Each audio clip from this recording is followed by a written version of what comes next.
Hi guys, kuyugi ko ninyo magluto tag chop suey. Kagabay itong mga ingredients. Kani o kani. So diri guys, ano ta? Ito nang isahon ang atong lamas.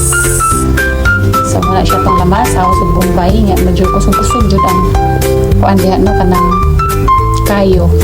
So mo na siya akong hinay-hinayan og gamay kay napagod na. So diha akong gilunod ng kalbasa ug uban pang mga ricados no sa atong chop suey. Na pagka humana na ato na siyang gi-ukay. Dayon atong tabunan kay para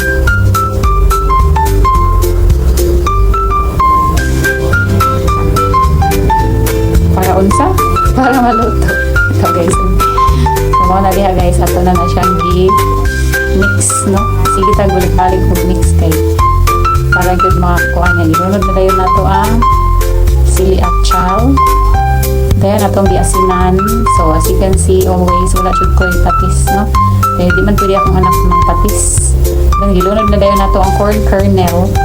Kaya favorite mo na siya sa akong anak. So ako na siyang gi-appeal di ako. So dili ni siya unsay naihan ninyo nga chop suey. Ako ra ni siyang hinimo nga mga ingredients.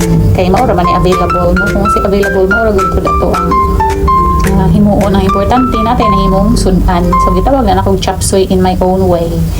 So kana kay cabbage or repolyo. So kay nasad para maluto.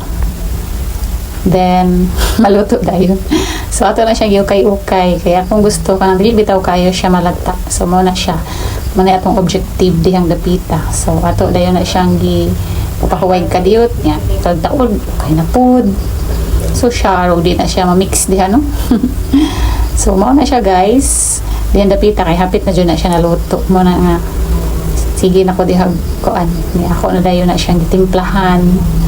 Akong gibutangan og ground pepper, magic syrup, o uban pa.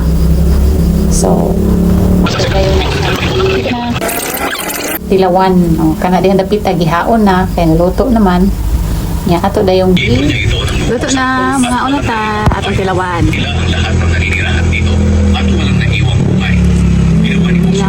So yum. Mula sa Libna, pumunta si Josué at ang mga Israelita sa Lakis.